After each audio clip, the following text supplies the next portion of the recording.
은혜 하나님 감사합니다. 오늘도 주님께서 복된 날들 인도하여 주시고 주의 말씀 가운데 거하게 하심에 감사를 드립니다. 이 시간도 주님께서 우리의 마음을 녹여주시고 오직 예수 그리스도를 바라볼 수 있는 믿음의 성도들이 될 수 있도록 인도하여 주시옵소서. 이 시대가 참으로 복잡하게 돌아가고 있지만 그럼에도 불구하고 흔들리는 가운데에 중심을 잡게 하여 주시고 하나님 주님의 은혜 가운데 거하면서 이 세상을 헤쳐나갈 수 있는 성도님들이 될 수 있도록 인도하여 주시옵소서. 나라 민족을 위해서 기도할 때에 하나님 이 나라 민족을 주님께서 구원해 주시사 아버지 주는 아픈 가운데에서도 소망을 바라보며 나아갈 수 있도록 주여 인도하여 주시옵소서. 하나님 지난주에 한 주간에 있었던 일들을 우리가 바라보면서 우리가 더 기도하는 나라와 민족이 되게 하여 주시고 하나님 이 땅에 소망이 여전히 있음을 고백하며 하나님 전에 희망찬 미래를 향해 나아갈 수 있도록 인도하여 주시옵소서. 하나님 세계 열방 가운데에서도 아픔과 저희들 그 놀라운 이야기들을 참 많이 듣게 되는데 저 미얀마 땅에 주님께서 함께하여 주시고 위로하여 주시옵소서. 속기 회복의 은혜가 임하게 하여 주시고 또 이 땅 저희들 대형한 산불로 인하여서 어려움을 당하고 있는 주의 자녀들을 위로하여 주셔서 하나님 속히 복구될 수 있도록 주께서 도우시고 인도하여 주시옵소서. 이를 위해서 우리 교회가 날마다 기도합니다. 기도하는 주의 백성들이 되게 하여 주시고 모여서 예배하고 기도하고 나가서 주의 복음을 담대히 전하게 하여 주시고 하나님 주님 부르시는 그날에 아멘이요 순종하며 나아갈 수 있는 우리가 될 수 있도록 인도하여 주시옵소서. 늘 종말론적인 신앙을 가지고 살아갈 수 있는 우리 성도님들이 다 되게 하여 주시고 있는 시간들 가운데에서는 감사와 은혜와 기쁨을 나눌 수 있는 우리 성도님들이 다 되게 하여 주시옵소서. 하나님 오늘도 주의 말씀을 대합니다. 이 말씀이 나를 살리고 우리 가족과 우리 교회를 살린다라는 믿음과 소망을 가지고 한자 저희들 대할 수 있도록 인도하여 주시고 우리가 성경을 읽어 나가고 있는 것 같지만 성경이 내 삶을 읽어 나가고 있음을 고백하며 깨달을 수 있는 시간이 될 수 있도록 인도하여 주시옵소서. 주께서 함께하여 주실 줄 믿사오며 이 모든 말씀을 주 예수 그리스도의 이름으로 감사하며 간절히 기도드리옵나이다. 아멘. 교회 소식 몇 가지 전해드리고 시작하겠습니다. 오늘 원래 계획으로는 우리 나가서 말씀 시간 하고 나가서 이제 휴지를 줍고 우리 동네를 깨끗이 하면서 우리가 복음을 전하는 그런 시간을 가지려고 했는데 다행스러운 건지 감사한 건지 뭔지 모르겠지만 오늘 비가 오네요. 다음 주로 연기를 하고 그렇게 진행을 하도록 하겠습니다. 우리 사순절 보내고 있고요. 이제 다음 주면 이제 또 고난 주간이 시작이 되는데 그 기독교 절기 가운데 중요한 절기가 이제 4월달에 진행이 됩니다. 여러분들 경건한 마음과 또 항상 기도하시면서 우리 교회와 또 나라 민족을 위해서 기도해 주시길 부탁을 드리고요. 이제 교회 대청소도 4월 12일에 있고 그리고 이제 고난주간 특별 새벽 기도회가 다음 주부터 이제 시작이 됩니다. 그래서 여러분들 항상 기억하시고 교회 행사들과 또 교회에 그 관련된 프로그램들을 기억하시면서 기도하시는 저희들의 삶이 되시길 부탁을 드립니다. 내일 주일에 좀 더 정확한 소식들을 전달해 드리도록 하겠습니다. 우리 이 시간에 성경 암송하도록 하겠습니다. 성경 암송은요, 우리 몇 장이었죠? 요한계시록 7장 10절부터 12절까지의 말씀. 우리 이슬비 성도님, 앞으로 나오실까요? 끝까지 이렇게 뭔가 편집하시는 거 아니죠? 성경 말씀하시고 소속 말씀해 주시고 감사하시죠. 네, 청장면 이슬비라고 합니다. 잠시만요. 요한계시록 7장 10절에서 12절. 잠시만요. 큰 소리로 외쳐 이르되 구원하시니 우리 하나님과 어린 양 잠시만요. 큰 소리로 외쳐 이르되 구원하심이 보좌에 앉으시 우리 하나님과 어린 양에게 있도다 하니 모든 천사와 보좌와 장로들과 내 생물 주위에 서 있다가 보좌 앞에 엎드려 얼굴을 대고 하나님께 경배하여 이르되 아멘. 찬송과 영광과 지혜와 감사와 존귀와 권능과 힘이 우리 하나님께 세세토록 있을지어다. 아멘 하더라. 아멘. 수고하셨습니다. 있습니다. 선물 드리도록 하겠습니다. 감사합니다. 저 지난주 공원종 목사님 오늘 앞으로 나오시죠. 지난주에 암송하셨는데 감사드립니다. 성경책입니다. 근데 사이즈가 좀 작아졌어요. 네, 감사합니다. 제가 성경책 말고 다른 거를 좀 하려고 했는데 성경책보다 더 좋은 건 없는 것 같아요. 근데 가격이 좀 문제여서 그러면은 사이즈를 줄이자.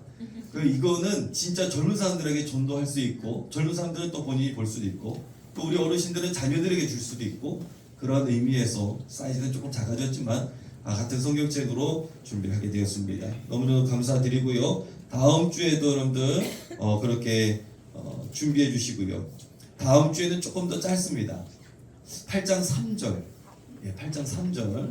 그래서 여러분들 보시고 선착순입니다. 예. 우리 오늘 8장의 말씀을 읽으면서 우리 교독을 하시고 말씀을 보고 시작을 하도록 하겠습니다. 요한계시록 8장 1절부터 13절까지 말씀입니다.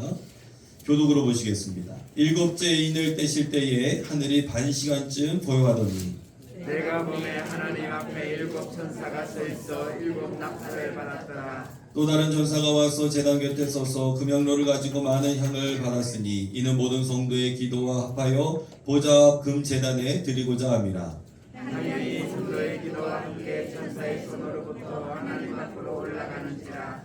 천사가 향로를 가지고 제단에 불을 담아다가 땅에 소돔에 우레와 음성과 번개와 지진이 나더라. 일곱 낙타를 가진 일곱 천사가 낙타의 불길을 준비하더라. 첫째 천사가 나팔을 부니 피 섞인 우박과 불이 나와서 땅에 쏟아지매 땅의 3분의 1이 타버리고 수목의 3분의 1도 타버리고 각종 푸른 풀도 타버렸더라. 둘째 천사가 낙타를 부니 붉은 은상과 같은 것이 바다에 던져짐에 바다의 3분의 1이 피가 되고 바다 가운데 생명 가진 피조물들의 3분의 1이 죽고 배들의 3분의 1이 깨지더라. 셋째 천사가 낙타를 부니 햇불같이 사는 것들이 하늘 쫓아져 강들의 3분의 1과 여러 물샘에 떨어지니 이 별 이름은 쓴쑥이라. 물의 3분의 1이 쓴쑥이 되매 그 물이 쓴물이 되므로 많은 사람이 죽더라. 넷째 천사가 낙타를 부니 해 3분의 1과 달 3분의 1과 별을 덮어지니 번개를 받아 또 3분의 1이 어두워지니 낮 3분의 1은 빛이 오고 밤도 함께 있습니다. 내가 또 보고 들으니 공중에 날아가는 독수리가 큰 소리로 이르되 땅에 사는 자들에게 화가 있으리니 이는 새 천사들이 불어야 할 나팔 소리가 남아 있음이로다 하더라. 아멘. 할렐루야. 오늘도 이 말씀을 통하여서 마지막 때에도 구원하시는 하나님의 은혜를 체험하시길 간절히 축원합니다.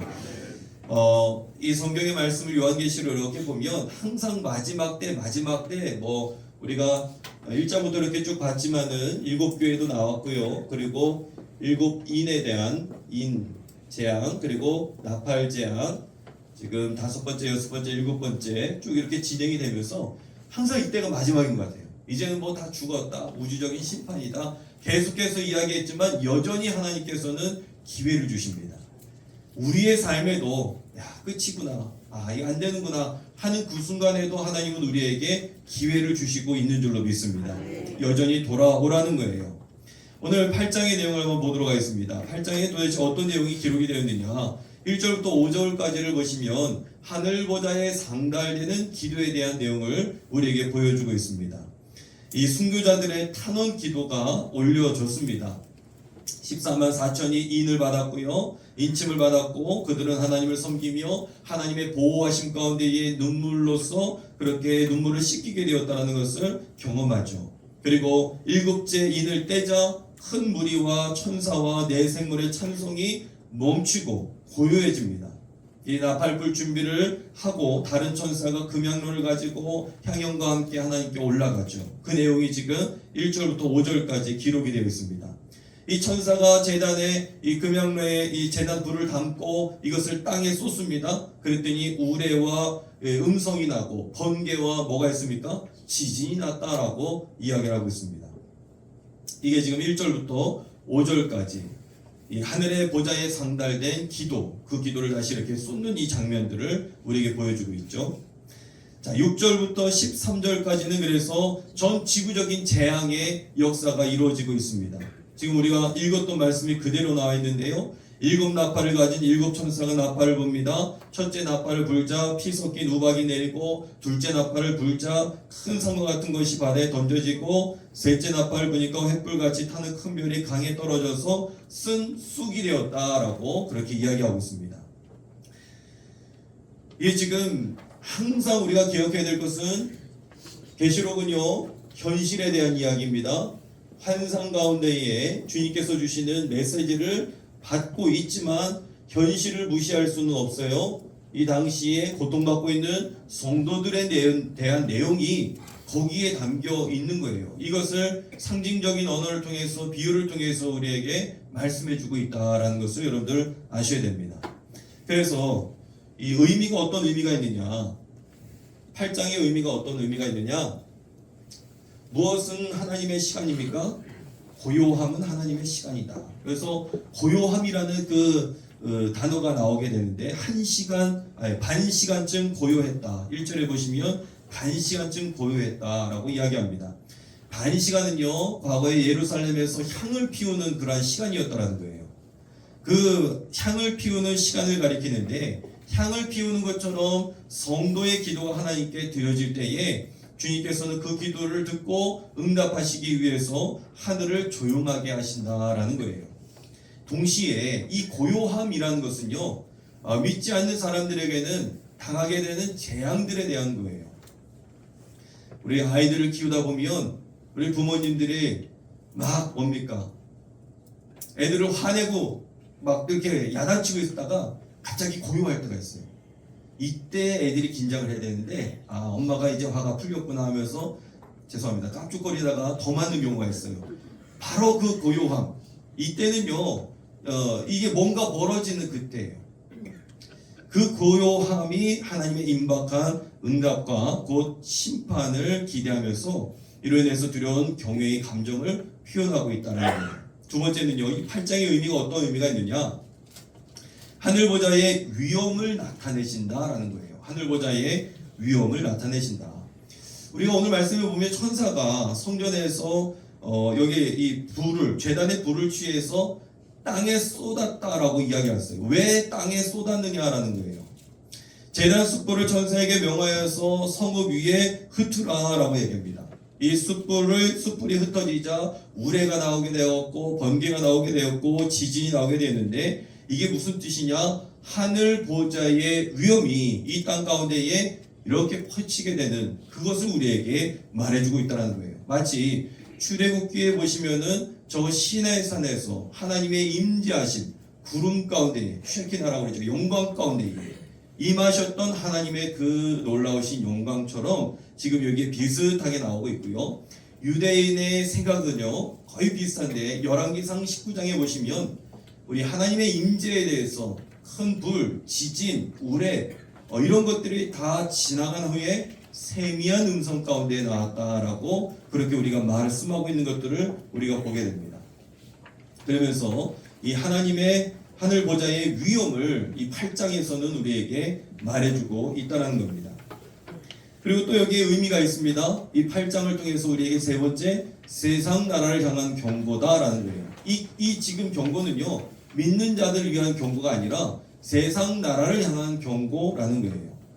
지금 8장에서는요, 첫째부터 네 번째 나팔 재앙, 여기까지 지금 나오게 되는데, 이게 여기 표로 이야기해드렸던 것처럼 저 출애굽기에 보시면은 애굽에 내려졌던 이 10가지 재앙하고 비슷하게 나와 있습니다.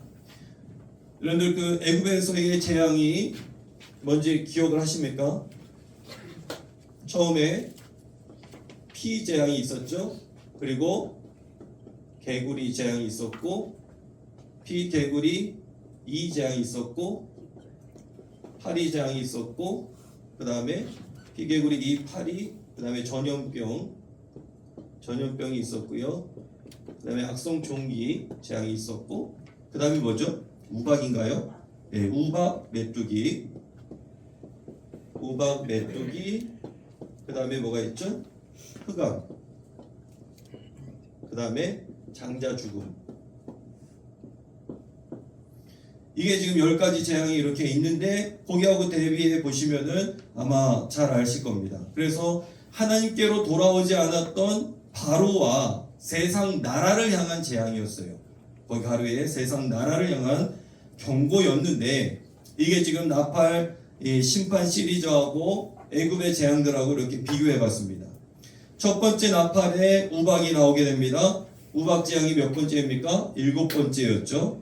그리고 두 번째 재앙 나팔 심판이 바다가 피로 변하는 것이었는데, 그게 피의 재앙 첫 번째였습니다. 애굽의 재앙에서는요.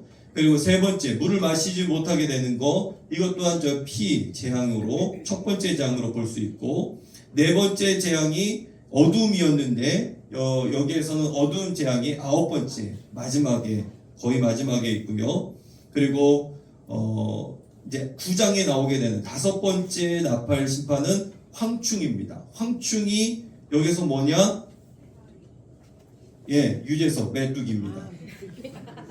메뚜기 재앙, 메뚜기 재앙. 그리고 어둠 재앙은요, 흑암 재앙 9번째 재앙으로 보시면 됩니다. 그런데 여기서도 3분의 1은 타격을 받았지만 아직 전부가 아니라는 거예요. 지금 무슨 얘기냐? 아직 회개할 기회가 남아있다는 거예요. 우리 하나님은요, 인자하신 하나님이십니다. 끝까지 우리를 살리시고 믿지 않는 자들이 돌아오기까지 기다리고 계시는 분이 우리 하나님이십니다. 그래서 우리가 복음을 전하는 이유가 바로 여기 있다라는 거예요. 이렇게 해서 세상 나라를 향한 경고가 있고요. 그러면 이것을 우리의 삶에 어떻게 적용할 수 있느냐? 지금 자연에서 일어나고 있는, 전 지구적으로 일어나고 있는 이 생태계 문제, 우리가 그것을 바라보면서 요즘에 여러분들 탄소 중립 많이 얘기하시죠? 그러니까 지금 이 나라 지구에 대한 문제는요, 결국은 인간의 이기심과 욕심이 그 안에 많이 담겨 있는데, 무한적인 개발, 그리고 인간의 끊임없는 착취, 이런 것들이 지구를 몸살하게 하는데, 믿는 자들의 삶이 어떻게 되느냐? 거룩해야 된다는 거예요. 거룩이라는 말은요, 죄송합니다, 카도시라고 이야기하는데, 이 카도시라는 말은요, 분리라는 이 뜻이 이 안에 담겨 있습니다. 즉 믿지 않는 사람들처럼 그냥 계속해서 우리가 그렇게 착취와 억압을 향해서 나가는 것이 아니라, 우리는 여기에서 좀 분리해서 우리가 먼저 거룩하게 살고 이 지구 생태계를 위해서도 기도하고, 그리고 보호하는 데 있어서도 앞장서야 되는 것이 바로 우리 믿는 자들의 삶의 모습이 되어야 될 줄로 믿습니다. 이게 진정한 거룩의 삶의 모습이라는 것이죠. 이게 8장까지의 내용을 우리가 볼 수가 있고요. 그리고 9장에 넘어가서 보시면 이제 9장에 5번째 이 나팔 재앙이 나오게 됩니다. 그런데 1절부터 11절까지는 어떤 내용이냐? 제한된 황충의 활동을 우리에게 보여주고 있어요. 5번째 천사가 나팔을 불자 어디에서요? 무저갱에서 열쇠를 받아서 올라오는 황충이 등장합니다.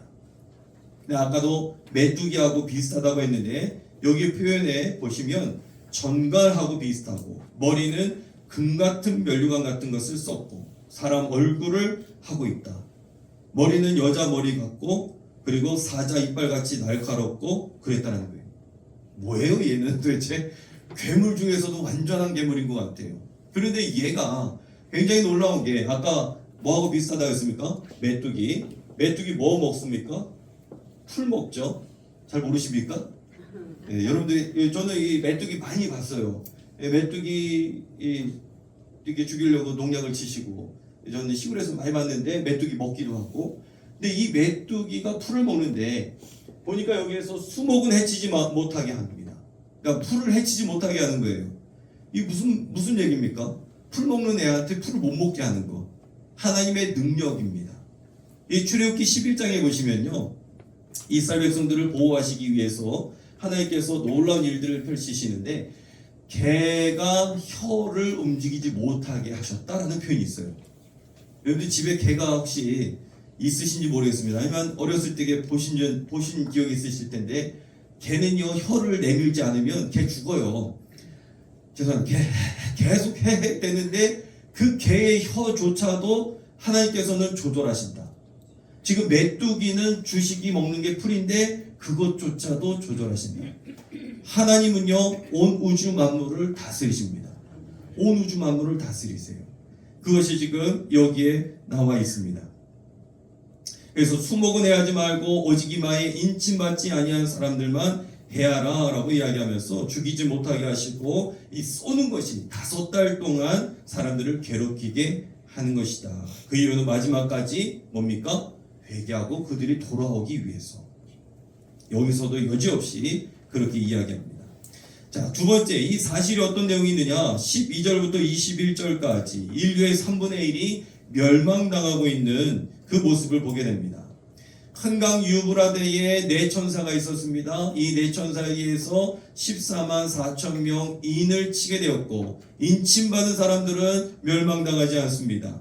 이들을 보호하기 위해서 온 세상의 심판의 재앙이 유예되었습니다. 그래서 그 기간이 끝나게 되었고 본격적인 심판이 나오게 된다는 거예요. 그러면서 이 결박에서 풀려난 네 천사가 특정한 시간에 이제 온 세상을 마병대와 함께 공격하게 됩니다. 그런데 그 숫자가 얼마냐 하면 2억 명이에요. 2억 명. 왜냐하면 2만만이라고 했거든요. 2만 곱하기 만 해서 이게 2억 명입니다. 이 숫자는요 당시에 전 세계 인구의 총 인구였습니다. 총 인구. 전 세계 총 인구 수와 비슷하다라는 거예요. 즉 재앙을 가져오는 천사들의 규모와 군사력이 어마어마하다라는 것을 우리에게 이야기하면서 이제 곧 멸망이 임하게 된 것을 말해주고 있다는 것입니다. 자, 그렇다면 이 9장의 의미가 어떤 의미가 있느냐라는 거예요. 첫 번째, 제한된 권세가 그 안에 있다는 겁니다. 제한된 권세가 있습니다. 왜냐하면 황충은 메뚜기를 의미하고 계시록에 나오는 황충은 이 정갈같이 쏘는 꼬리가 있다라고 이야기를 하는데 거기에 표현을 보시면 황충에게 그러한 권세가 뭐라고 표현이 됩니까? 주어졌다라는 표현을 쓰고 있어요. 주어졌다. 그러면 이거 주신 분이 누구예요? 바로 우리 주님이십니다. 주님께서 이 황충에게 그런 권세를 주신 거예요. 주셨기 때문에 제한되어 있는 거예요. 하나님께서 허락하신 범위 안에서만 이것을 행할 수가 있다는 거예요. 그런데 그 기간이 언제냐면 5달이라고 이야기를 하고 있어요. 5. 여러분들 5이라는 숫자가 뭘 상징한다고 했습니까? 세상의 숫자의 완벽수는요 10입니다. 10의 절반이 바로 5이죠. 5는 그래서 제한된 재앙을 의미하게 됩니다. 제한된 재앙. 그래서 5은요 그렇게 많지 않은 약간의 의미가 있다는 거예요. 그 가로에 약간을 쓰시면 될 것 같습니다. 그러니까 권세가 있어요. 괴롭히고 뭐 해하고 5달 동안 이 괴롭힐 권세가 있지만 그것은 얼마 안 되는 약간의 의미가 있다는 것이죠. 그래서 이 5이라는 숫자가 성경에 나오게 되는데 그 뜻도 약간이라고 보시면 돼요. 거기에 보시면은 1만 마리 방언보다 깨달은 5마디 말이 낫다. 그 5이 약간의 의미가 있고요. 참새 5마리가 2아사리온에 팔린다. 즉 5은요 그렇게 많지 않은 수다라는 것을 우리에게 말해주고 있죠. 이게 바로 9장에 나오는 의미입니다. 첫 번째. 두 번째는요. 이 9장에 어떤 의미가 있느냐. 황충 재앙에 대해서 우리에게 말해주고 있는데 이 하나님은 뭘 주십니까? 소망을 주시는 줄로 믿습니다. 여전히 우리 하나님께서는요 믿는 자의 이 삶을 보호하시고 다시 돌아오게 하시게 하는 그 일들을 보게 되죠. 나팔 재앙의 거대한 충격이 인류 3분의 1을 휩쓸게 됩니다. 하지만 인류는요 더욱 마음을 강팍하게 하여서 마치 바로와 같이 완고하게 하나님께 돌아오기를 거부하죠. 그러면 이때 거부하고 있는 이때에 하나님께서 도대체 무엇을 하셔야 되느냐? 노아의 홍수 때처럼 다 쓸어버리시느냐? 사실 노아의 홍수도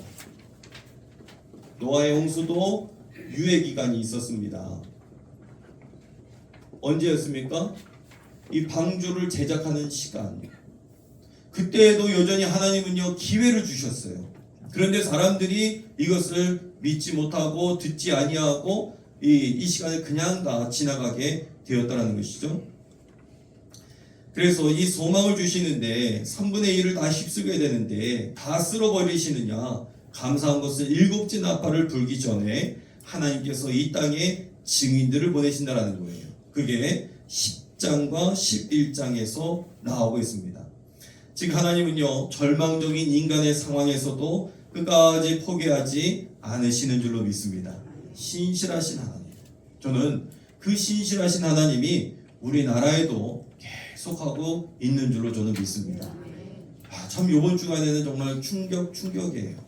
여러분들 그 소식을 들으면서 어떤 분들은 기뻐하실 수도 있을 것 같아요. 근데 어떤 분들은 또 안 그러신 분들도 계실 수도 있을 것 같아요. 근데 저는 그것보다 더 중요한 건 이제 미래를 향해서 나아가는 나라. 그래서 정말 제가 다시 어제부터 기도한 것은 하나님 이 땅에 모세와 같은 지도자를 허락하여 주옵소서. 저는 사실 양쪽 다 뽑았던 적이 있습니다.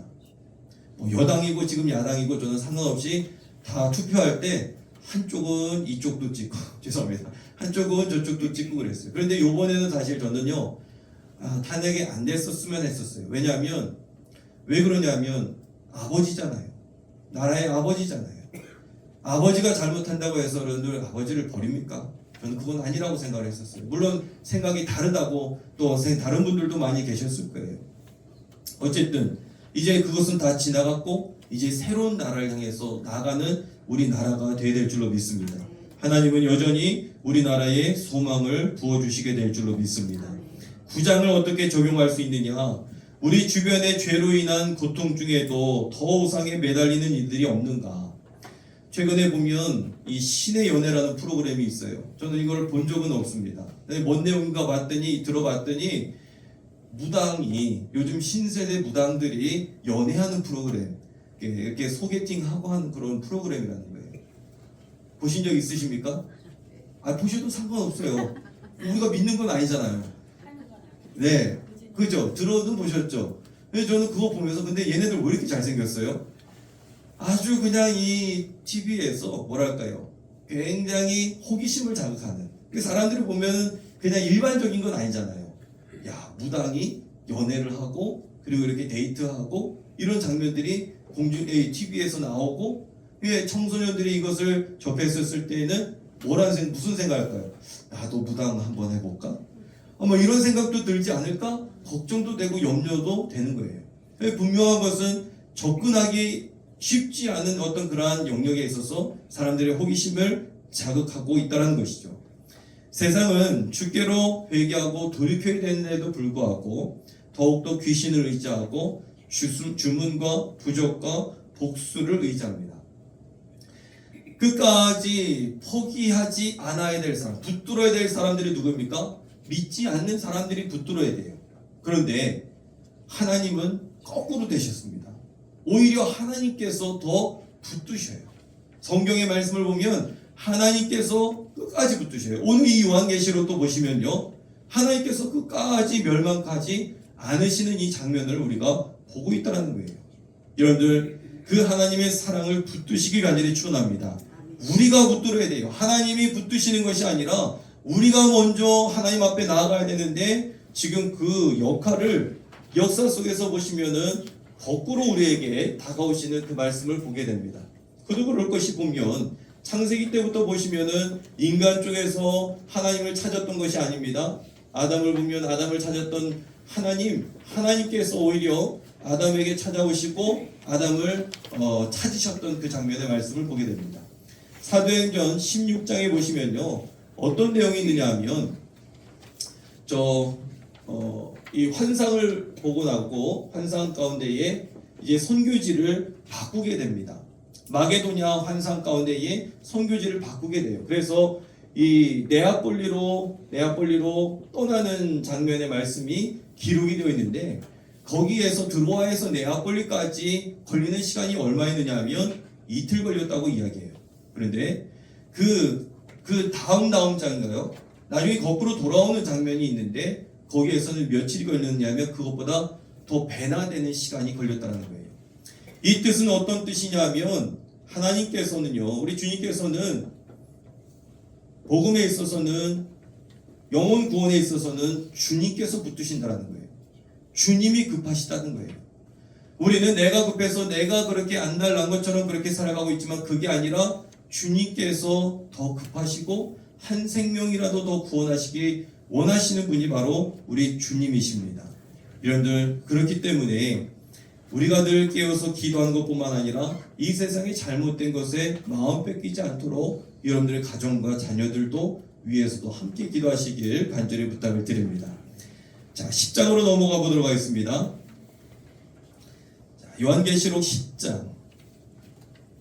요한계시록 10장의 내용은 어떤 내용이 있느냐? 제가 예전에 담당했던 한 장로님이 있었는데요. 이 장로님이 약간 좀 독특하신 분이었습니다. 요즘에 그 SBS인가요? 장도연 씨, 죄송합니다. 장도연 씨 나오고 꼬리에 꼬리를 무는 거죠.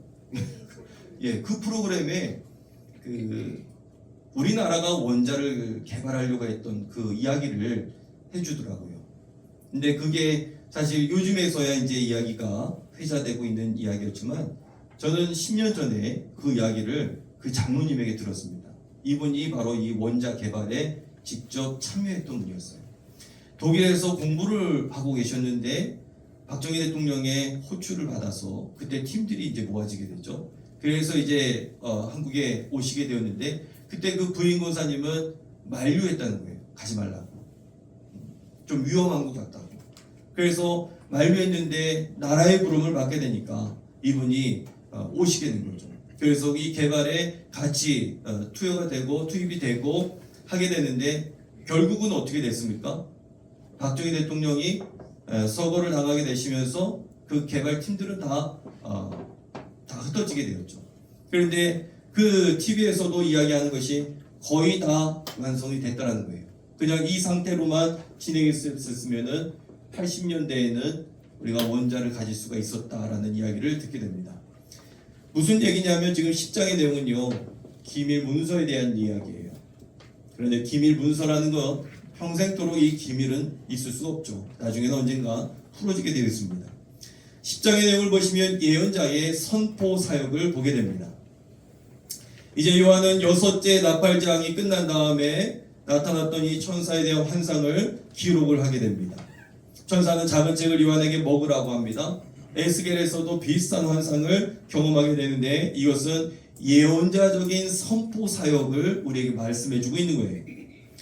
선지자는 독초같이 쓴 심판의 메시지라도 전파해야 된다. 알려야 된다. 이 기밀 문서를 알려야 된다. 라고 이야기하는 겁니다. 본문에서 힘센 다른 천사가 이제 등장을 하게 됩니다. 힘센 다른 천사. 그러면서 이제 새로운 그러한 국면으로 접어들게 되는데 그가 외치니까 7부레가 말을 하는데 이것을 기록하려고 하자 임봉하고 기록하지 말라라고 이야기를 하죠. 그러면 이 요한계시록 10장 이 기밀문서 같은 것을 이야기하라 라는 이 내용이 어떤 의미가 있느냐. 첫 번째는요, 현실을 직시하라. 아까도 말씀을 드렸지만 요한계시록은요 다가올 미래에 대한 이야기가 아니에요. 앞으로 펼쳐질 마지막 때가 언제냐, 이 얘기가 절대 아닙니다. 현실에 대한 이야기예요. 그래서 현실에 최선을 다하고 복음을 전하고 주님께 돌아오고, 이 이야기가 바로 여기에 담겨 있는 것이죠.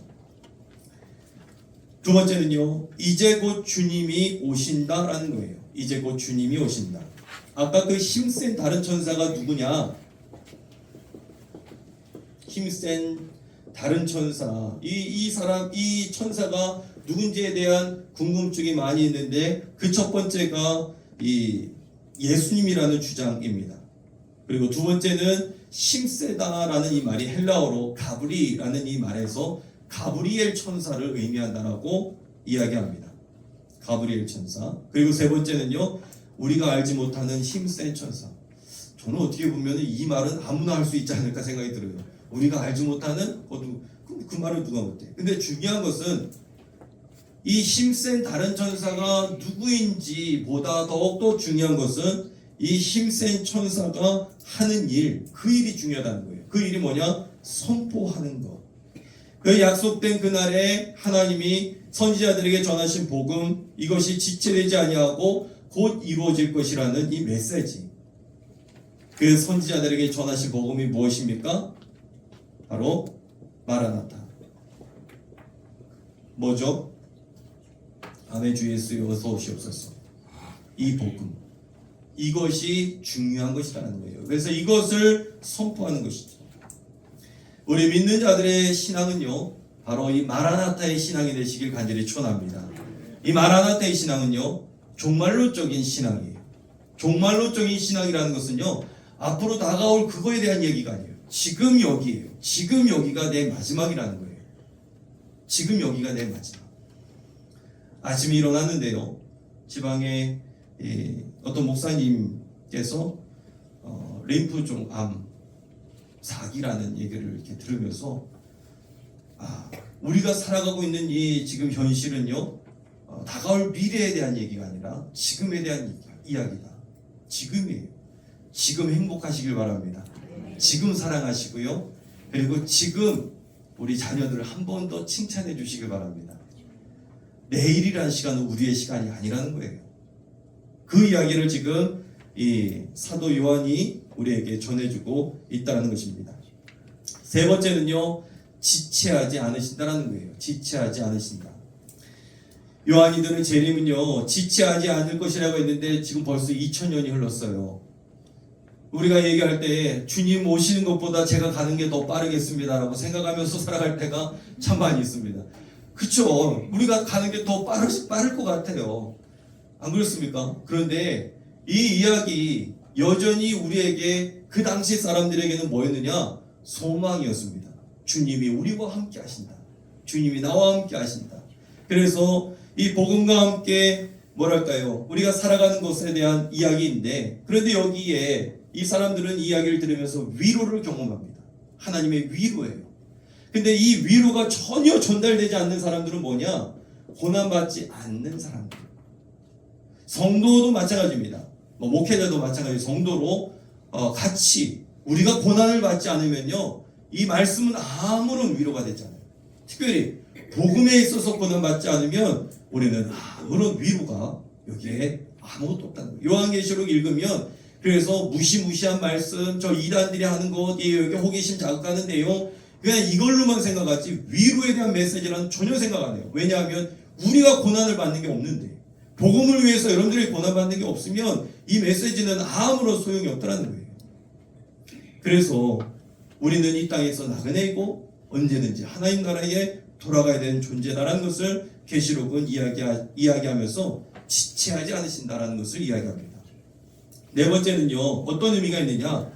네 배에는 쓰나 네 입에는 꿀같이 달리라. 그 내용이 이 안에 담겨 있습니다. 무슨 내용이냐? 여러분들 말씀을 항상 드시길 간절히 축원합니다. 말씀을 항상 드셔야 돼요. 식사는 항상 드시잖아요. 목사님, 저는 하루에 한 끼입니다. 원푸드 다이어트. 네, 그런 얘기가 아닙니다. 항상 식사를 하시는 것처럼 항상 말씀을 드셔야 되는 거예요. 요한이요, 반모섬에서 환상을 보고 여기에서 지금 뭐 재앙의 어떤 그런 이야기도 들었지만 너무나 좋은 거예요. 네, 하나님 나라에서 하나님과 함께 하나님께서 보여주시는 이 환상을 봤을 때 얼마나 좋을까요? 그 이제 그냥 죄송하신 표현이지만 이제 세상을 떠나도 여한이 없을 정도로, 그 정도로 너무나 좋은 그런 상황에서 주님의 음성을 듣게 됩니다. 이제는 하산하여라. 이제는 내려가라. 예, 뭔 얘기입니까? 이제는 현실이에요. 내려가서 너가 전해야 될 복음이 있다는 거예요. 네가 해야 될 일들이 있다는 겁니다. 그 가루의 첫 번째 가루는 자기의입니다. 성도가 자기의 의를 버리고 예수를 붙잡아야 될 줄로 믿습니다. 나를 드높이는 것이 아니라 예수님을 붙잡는 삶을 살아야 되는 거예요. 이게 네 배에는 쓰나 네 입에는 꿀같이 달리라. 즉 예수님과 함께 살아가는 건 좋아요. 그런데 예수님처럼 살라고 하면 그렇게 사는 사람들이 많지가 않다는 거예요. 요한도 마찬가지였습니다. 그 환상은 너무나 좋았어요. 그런데 이제는 내려가라, 하산해라. 거기에서 네가 해야 될 복음을 전하라. 두 번째 가로는 복음입니다.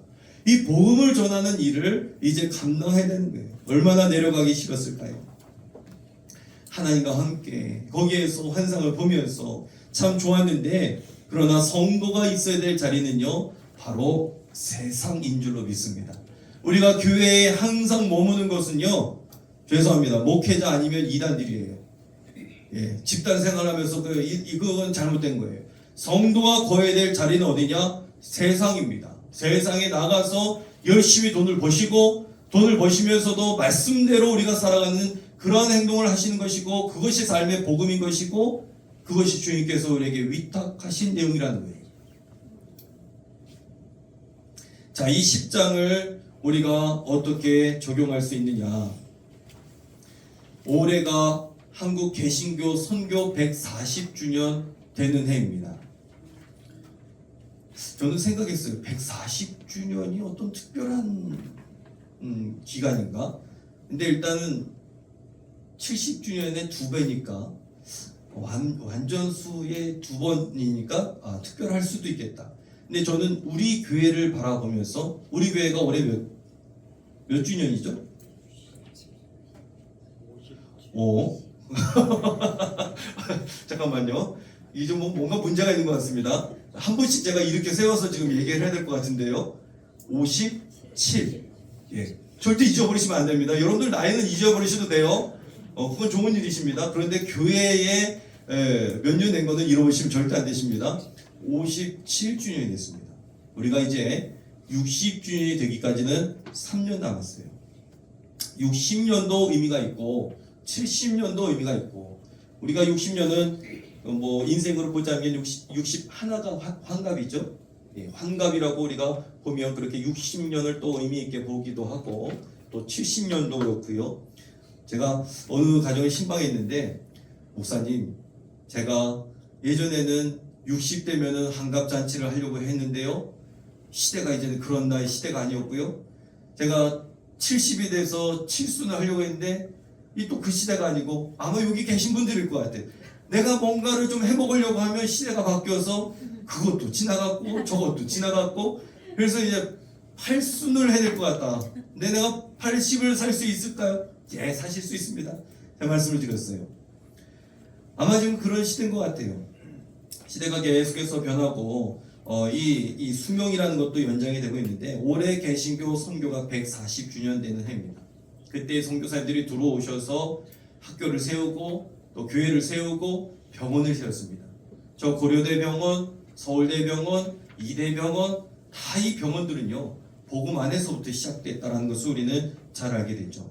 그러면서 학교를 세우면서 민족의 지도자를 세웠고, 병원을 세우면서 질병으로 고통받는 민중들을 품어 안았고, 교회를 세우면서 영혼을 살리는 일들을 감당했다는 거예요. 그런데 지금의 모습을 보자면 마치 요한계시록에서 배신하고 있는 어떤 그런 모습과도 같은 시대의 모습을 우리가 보게 된다는 겁니다. 즉, 오늘 우리가 이 요한계시록 10장을 통해서 적용할 수 있는 것은 무엇이냐? 너희는 다시 복음을 예언하라, 선포하라. 저는 이 다시의 신앙이 우리 성도님들에게 있으시길 간절히 축원합니다. 다시 복음 앞에 서셔야 되는 거예요. 이제 우리가 60주년이 되면서 우리들의 처음 믿음, 그 신앙 다시 우리가 회복해야 될 줄로 믿습니다. 저는 이 다시라는 구사를 굉장히 좋아하는데, 그전에도 말씀을 드렸는지 모르겠지만 마가복음에는 이 다시라는 말이 굉장히 많이 사용이 됩니다. 2장, 3장 항상 서두에 보시면 다시 회당으로 들어가셨다, 다시 바닷가로 나가셨다. 왜 그러느냐? 마가 자체가 다시의 신앙이었기 때문에. 이 사람은 이방인에게 복음을 전했고, 뿐만 아니라 이가 있었던 데는 감옥이었습니다. 그래서 이 복음의 신앙의 정수, 이 마가복음이 이 사복음서 중에서 원복음에 가장 가깝다라고 합니다. 여러분들, 이 복음서 중에서요, 그 당시에 그 진짜 최초로 들려졌던 그 원복음이라는 것이 있는데, 그게 세상에는 존재하지 않아요. 그것을 구전으로 내려가다가 그것을 문서로 쓰게 되었는데, 그 복음서에 가까운 것이 마가복음이라고 저는 배웠습니다. 그리고 이 마가복음을 가지고 마태가 그리고 누가가 이제 참고하면서 복음서가 쓰여졌다라고 듣게 되었습니다. 이 마가는요, 감옥에 있었기 때문에 시간이 많지 않았어요. 복음의 정수, 핵심만 전하게 됩니다. 그래서 마가복음을 보시면 예수님의 고난 장면이 3분의 1이 담겨 있습니다. 예수 그리스도의 십자가, 그리고 부활에 대한 것, 이게 복음에 있어서 가장 핵심적인 거거든요. 그렇기 때문에 3분의 1 되는 이상 되는 내용이 다 십자가 순환과 관련되어 있는 내용이라는 거예요. 그래서 마가복음에 보면은 족보 이야기가 있습니까? 없습니까? 없죠. 왜냐하면 시간이 급했어요. 족보가 중요한 게 아니에요. 십자가가 중요한 것이고 부활의 주님이 중요한 것입니다. 그렇게 해서 마가복음이 쓰여졌는데 다시 바닷가에 나가고 다시 회당에 나가고 이 사람 자체가 바로 이 다시 신앙의 사람이 되었다는 거예요. 이게 여러분들의 삶이 되시고 여러분들의 신앙이 되시길 간절히 축원합니다. 무슨 얘기입니까? 회사가 어렵습니다. 직장이 어렵습니다. 하지만 다시 일어서셔야 되는 거예요. 다시 주저앉아 있는 것이 아니라 다시 일으켜 세워야 되는 것이고, 일으켜 세우는 것이 무엇이냐? 말씀이 되어야 된다는 거예요. 제가 어제 금요 예배 때에도 말씀드렸지만 우리 개사회 지난 목요일 날 하게 되었는데요. 제가 지나가다가 들었던 내용, 우리 신길교회가 이전의 신길이 아니야, 그런 얘기를 들었어요. 그 무슨 내용입니까? 저는 어제 이 얘기하면 분명 성도님들이 막 되게 기뻐하실 거예요. 근데 이런 표정이에요. 다 이런 표정인 거예요. 그래서 이게 기쁜 내용이 아닌가? 장로님, 안 기쁘십니까? 그전에도 기뻤어요. 근데 기쁜데 표정은 하나도 안 기쁘신 거예요. 그래서 제가 어제도 똑같이 말씀드렸어요.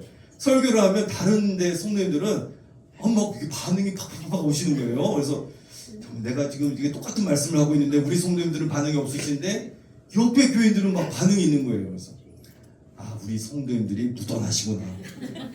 무던하신 거예요. 그냥 일희일비하잖아요. 그냥 나는 내 길을 가리라. 너는 떨어져라. 나는 내 길을 가리라. 뭔 얘기를 들어도 기쁜 건지 슬픈 건지 무슨 내용인지 잘 모르는 거예요. 뭐 좋은 것도 있고 좋다고 저는 생각이 들지만 표현을 하실 때에 확실하게 해주시길 부탁을 드립니다. 네. 그런데 우리 교회가 이전 교회가 아니다. 저는 그 이야기를 들으면서 참 감사를 드렸어요. 뭐냐면 우리는 회복의 은혜가 지금도 임하고 있는 줄로 믿습니다. 회복하고 또 일어섰고, 일어설 수 있는 그 시간 계기는 뭡니까? 말씀이에요. 말씀이 들어와야 일어서는 거예요. 그래서 이 시간이 있는 거예요. 말씀이 들어와야 되는 거예요. 여러분들 요한계시록 읽으십니까? 아이고 주여, 저는 안 읽습니다. 저는 제가 목사이지만 요한계시록이 무슨 재미가 있어요? 재미 하나도 없어요. 그런데 읽다 보면 이게 이 뜻이구나, 이 뜻이구나. 저도 그렇게 알아가는 거예요. 그러면서 내가 끝까지 버텨야지. 목회하면서 힘들 때, 쓰러지고 싶을 때, 쓰러지고 싶은 게 아니라 쓰러질 때 버텨야지. 일어나야지. 말씀으로 일어나야지. 그런 생각을 해볼 수가 있다는 것이죠. 여러분들 다시 신앙을 붙잡으시기 간절히 축원합니다. 자, 요한계시록 11장에 보시면 어떤 내용이 있느냐? 이제 성전 측량과 두 증인에 대한 이야기들을 우리가 보게 돼요. 성전 측량. 이제 하나님은 요한에게 지팡이 같은 갈대를 주시면서 성전을 측량하라라고 명령을 하시게 됩니다. 근데 이제 지팡이 같은 갈대라고 이야기하는데 성전 마당은 측량하지 말고 그냥 두라라고 이야기하면서 42달 동안 짓밟도록 허락하십니다. 하나님은요, 구원하시는 하나님이시고 심판하시는 하나님이셔요. 이것을 우리에게 보여주고 있습니다. 그러면서 주님은요, 두 증인을 세우시고 권세를 주시는데 1260일을 예언하게 합니다. 그 가로에 1260일. 첫 번째 가로에는 성전 측량, 두 번째는 1260일을 예언하게 되는데, 그들은요 두 감람나무와 두 촛대를 이야기하는 겁니다. 두 감람나무와 두 촛대를 이야기하죠. 그들을 해하고자 하며 죽임을 당하고 권능을 가지고 하늘을 닫기도 하고 물을 피로 변하기도 한다라는 내용이 1절부터 6절까지 나와 있고요. 두 번째, 이 요한계시록 11장이 이야기하는 바는 7절부터 14절까지 증인의 사명을 감당하라라는 거예요. 근데 열심히 이제 복음을 전했어요. 그런데 이 두 증인이 뭐 좀 행복하게 살고 뭐 이런 내용이 돼야 되는데 죽임을 당하는 거예요. 이 말이 안 되죠. 이게 우리가 성도들이 경험하고 있는 현실이에요. 열심히 예수 그리스도 안에서 살고 축복을 많이 누리고 살아야 되는데 우리가 진짜 맞이하고 있는 현실은 어려움과 힘든 것, 그런 것들을 일하는 겁니다. 그들의 시체가 큰 성길에 있는데 이 성은 영적으로 소돔과 애굽이라고 합니다. 소돔과 애굽. 그런데 거기에 우리 주님께서 십자가에 못 박힌 곳이다라고 환상 가운데 이것을 보게 되는 것이죠. 그런데 그 죽임당했던 그것이 3일 반 만에 다시 어떻게 됩니까? 주님께로부터 생기가 들어가서 부활하고 승천하게 된다는 거예요. 그때 지진이 나서 성 10분의 1이 무너지고 지진에 죽은 사람이 7천이고 남은 자들이 두려워하면서 영광을 하나님께 돌린다라는 내용이 7절부터 14절까지 나와 있습니다. 그리고 세 번째는요, 이 일곱째 나팔 재앙이 시작이 되는데 이제 셋째 화가 시작이 됩니다. 첫째 화는요, 첫째 화가 이 아까 그 황충 거기까지가 그 첫째 화였고 두 번째 화가 아까 화로다 했던 그 장면. 그리고 이제 세 번째 화가 이 일곱 나팔 재앙이 시작이 됩니다. 그러면서 셋째 화는 마지막 심판이 시작되었다라는 뜻이고요. 여기에서 지금 온 세상이 견디기 힘든 재앙이 시작되는데 믿음 생활 잘못한 사람들이 세 번째 화 기간에 들어가는 성도들이라는 거예요. 이 기간에도 여전히 회개하고 믿으면 다시 돌아올 수가 있습니다. 그리고 그 사람들이 지금 하나님께 경배하고 찬양하는 내용도 보게 되는 것이죠. 자, 요한계시록 11장의 의미가 어떠한 의미가 있느냐? 첫 번째, 현실을 정확히 보라라는 겁니다. 계속해서 이야기하는 게 현실이에요. 요한은 너희가 받는 고난은 얼마간 계속될 것이고 계속해서 세상은 이러저러한 방식으로 너희를 공격할 것이다 라고 이야기하는데 두 감람나무와 두 촛대는요 스가랴 4장에 나오는 내용입니다. 스가랴 4장. 그래서 두 감람나무는요 포로에서 귀향해서 이스라엘 공동체의 무너진 성전을 세우는 그 제사장 여호수아와 총독 수룹바벨에 대한 내용이에요. 여호수아와 수룹바벨. 그리고 두 촛대는요 요한계시록 1장에 나오는 것처럼 촛대가 의미하는 것은요 교회입니다. 예, 교회를 상징하는 촛대. 그래서 이 사람 둘 중에는요 누구이냐? 바로 교회이자 바로 우리들입니다. 우리들. 그래서 성도는요 이 땅 가운데 완전히 죽기도 하고 완전히 살기도 한다라는 거예요. 이게 바로 여기에 담겨 있는 거예요. 그래서 스가랴 2장에 보시면은 저 성전 측량에 대한 내용이 또 나와요. 그래서 성전 측량줄을 잡고 있는 분이 있는데 그분이 바로 예수 그리스도이시죠. 예수님께서 성전 측량줄을 잡으면서 저 다시 바벨론에서 돌아와서 회복해야 되는 내용들에 대한 이야기를 우리에게 전해주고 있는데 그 뜻은 무슨 뜻이냐?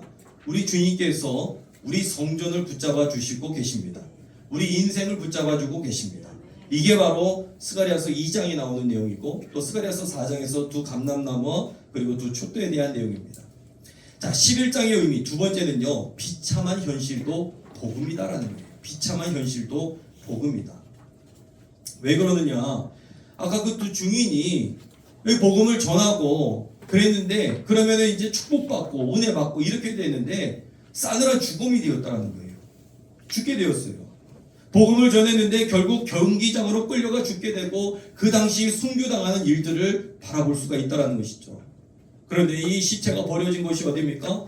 큰 성길이라고 이야기합니다. 그런데 그곳이 주님께서 못 박히신 곳이다. 그래서 이걸 통해서 우리 성도가 알아야 될 것은 무엇이냐? 우리 성도님들이 거해야 될 곳은 어디냐? 바로 십자가입니다. 빛나고 높은 자리가 아니라 예수님께서 계셨던 자리, 십자가의 자리. 이것을 우리에게 말해주고 있는 것입니다. 십자가의 자리. 세 번째는요, 이 요한계시록 11장이 전해주고 있는 것, 죽음과 부활만이 세상을 변화시킨다라는 것입니다. 죽음과 부활만이 세상을 변화시킨다. 3일 반이라는 시간이 지납니다. 그때 시신의 생기가 돌게 되는데 이게 어디에서 나오는 거하고 똑같습니까? 에스겔서 37장에 무슨 내용입니까? 마른 뼈. 마른 뼈가 어떻게 되었습니까? 생기가 들어가니까 이게 다시 살게 되었고 힘줄이 생기게 되었고 그리고 이 마른 뼈가 군대가 되는 것들을 보게 됩니다. 저는 우리 교회가 바로 그러한 교회가 되길 간절히 축원합니다. 우리 성도님들이 때로는 내가 마른 뼈같이 복음이 있는지 없는지 나도 모르면서 살아가고 있는 그 마른 뼈의 모습이 나인데 여기에 말씀이 들어가서 생기가 돌고 직장이 변화되고 가정이 변화되는 삶을 살아가시길 간절히 축원합니다. 우리 올해의 표어가 무엇일까요? 그리스도의 능력으로 이거 연초부터 다시 시작해야 될 것 같아요. 그리스도의 능력으로 삶을 변화시키는 교회. 저 목회 제대로 하고 있는 거 맞죠? 네, 그리스도의 능력이 뭡니까? 십자가입니다. 부활이에요. 이게 바로 그리스도의 능력이에요. 지금 그 이야기를 우리에게 전해주고 있는 겁니다. 그래서 성도가 세상에서 맞아 죽는 것 같은, 철저하게 망한 것 같은 우리의 삶의 모습들, 소망이 없는 것 같은, 그런데 주님께서 세우십니다. 하나님께 매를 맞으면서도 회개하지 않던 세상의 성도가 어떻게 변하느냐? 죽음과 부활을 경험할 때에 그의 인생이 변화되게 되는 거예요. 이들이 회개하고 돌아온다는 거예요. 여러분들 고난을 당할 때에 그럼에도 불구하고 십자가 안에 주님 안에 살아가는 그 모습 바라보면서 세상이 놀라는 거예요. 세상에서 성공하고 잘 되는 모습 가지고 세상이 우리에게 돌아오는 게 아니라는 거예요. 여전히 소망의 주님을 바라보면서 그래서 성도의 죽음과 부활만이 세상을 변화시킨다. 계시록은 그렇게 우리에게 이야기해주고 있습니다. 그러면 우리가 어떻게 이 말씀을 적용할 수 있느냐? 때로는 우리 성도님들이 하나님의 도우심을 느끼지 못하고 살아갈 때가 많이 있습니다. 내가 지금 뭐 하고 있는 것인가 라는 생각 들 때도 있고 그런 모습이 있을 때도 있어요. 아침에 그 문자를 받으면서 참 같은 목회자로서 가슴이 아픈 것을 넘어서 참 어떻게 회복이 되어야 될 것인가, 정말 하나님만이 아시고 하나님께서 회복시켜 주시고 때로는 그리 아니하실지라도 그 남아있는 가족들에게도 여전히 소망이 되어야 되는 것, 이것이 바로 성도의 삶의 모습이 아닌가라는 것들을 또 한 번 생각을 해보게 됩니다. 저는 제가 개인적으로 교통사고를 몇 번 당하면서 또 앞으로 어떤 어려움이 있을지 모르고 또 제가 그 이야기를 들으면서 나도 스트레스 관리를 잘해야 되겠다. 때로는 뭔가 지금 체중이 한 3kg인가 4kg가 불었는데 이걸 어떻게 빼야 되나 그러면서 이렇게 있는데 관리를 잘 해야 되는 것도 우리가 해야 되는 일이에요. 그런데 그 고난과 어려움을 당했을 때에 무엇을 성도님들이 붙잡아야 되는 것인가? 바로 주님의 복음 십자가, 그 십자가를 붙들고 승리하시길 간절히 축원합니다. 그 인생의 끝자락에도 주님은 내려오십니다. 도무지 일어날 수 없던 우리를 일으켜 주시기도 하고, 그리고 마지막 그 죽음의 그 순간에도 우리에게는 저 부활의 주님과 함께 영원한 나라에 살 것을 우리가 믿고 우리가 알기 때문에 거기에도 여전히 소망이 있는 줄로 믿습니다. 제가 감리교회 한 여자 목사님 이야기를 듣게 되었어요. 저 경상도 어디선가 복음을 정말 담대하게 전했던 여자 목사님, 제 후배였던 것 같아요. 학교 다닐 때는 제가 목회를 할 건가 라는 그런 아이였는데 저도 마찬가지였습니다. 저도 제가 목회를 할 마음은 사실 없었어요. 그런데 제가 그 몇 번의 교통사고를 당하면서 정말 하나님을 뜨겁게 만났어요. 그 전에 저는요 굉장히 놀기 좋아했어요. 학교 수업보다도 밖에 수업이 더 재밌더라고요. 이렇게 꽃이 피면 꽃 보러 다니고 그랬던 사람이에요. 신학의 신자도 저는 잘 모릅니다. 그런데 사고를 당하고 나서 말씀을 그때부터 파기 시작했어요. 어떻게 복음을 전할 건가? 어떻게 성도님들에게 그 메시지를 전할 건가? 제가 메시지를 전할 때에 그 전에 아리스토텔레스가 했던 이야기인 것 같은데 선배 목사님이 저에게 항상 그런 얘기를 했어요. 박목사, 복음을 전할 때, 설교를 할 때에 에토스, 파토스, 로고스가 있어야 돼. 그게 뭐예요? 항상 복음에 있어서는 열정이 있어야 돼. 그리고 그것이 논리적이어야 돼. 그리고 그것이 전하는 전달자가 윤리적이어야 돼. 그 이야기를 하더라고요. 그 삶의 복음에 합당한 삶을 살아가고 있는가? 에토스, 파토스, 열정이 그 안에 있는가? 로고스, 어떤 구체적인 숫자를 얘기하고 뭔가 이야기 예화를 할 때에 그것이 믿을 만한 것인가? 이것에 대해서 저한테 알려주더라고요. 제가 봤더니 그분이 그렇게 안 하는 것 같은데 저한테 그걸 알려주셨어요.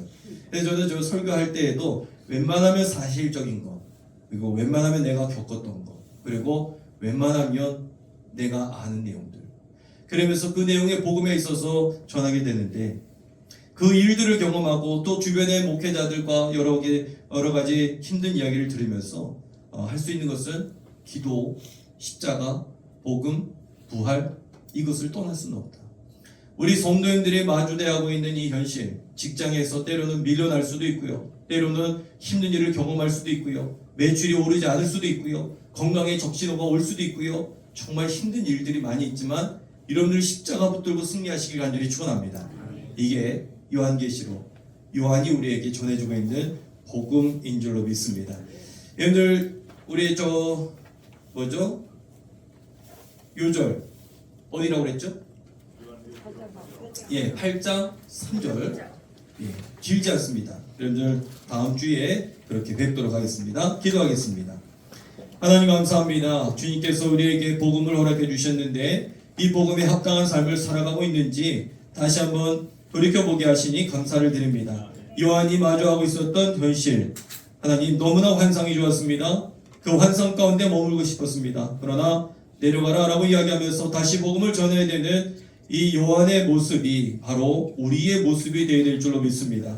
힘들어 주저앉아 있었던 우리 성도님들 다시 일어서게 하여 주시고, 코로나로 인하여서 힘들었던 교회들 다시 일어나게 하여 주시사, 하나님 그 복음의 능력이 우리 안에 있게 하여 주시고, 우리 신길교회가 다시의 신앙을 가지고 일어설 수 있는 복된 교회가 되게 하여 주시옵소서. 하나님 다시 세상에 나아갑니다. 그 세상 가운데 복음을 전하게 하여 주시고 능력과 은혜가 넘쳐날 수 있는 믿음의 삶이 될 수 있도록 주여 도우시고 인도하여 주시옵소서. 돌아가는 발걸음 주님께서 붙들어 주시고 또 저희들 다시 만날 때에도 주님께서 함께하여 주시사 우리의 믿음을 점검하고 확인하는 시간들이 되게 하여 주시옵소서. 주께서 함께해 주실 줄 믿사오며 이 모든 말씀을 주 예수 그리스도 이름으로 감사하며 축복하며 간절히 기도드리옵나이다. 아멘. 하늘에 계신 우리 아버지여, 이름이 거룩히 여김을 받으시오며 나라의 마옵시며 뜻이 하늘에서 이루어진 것 같이 땅에서도 이루어지이다. 오늘날 우리에게 일용할 양식을 주옵시고 우리가 우리에게 죄지은 자를 사하여 준 것 같이 우리의 죄를 사하여 주옵시고 우리를 시험에 들게 하지 마옵시며 다만 악에서 구하옵소서. 내게 나라와 권세와 영광이 아버지께 영원히 있사옵나이다. 아멘. 조심히 돌아가시 바랍니다. 감사합니다.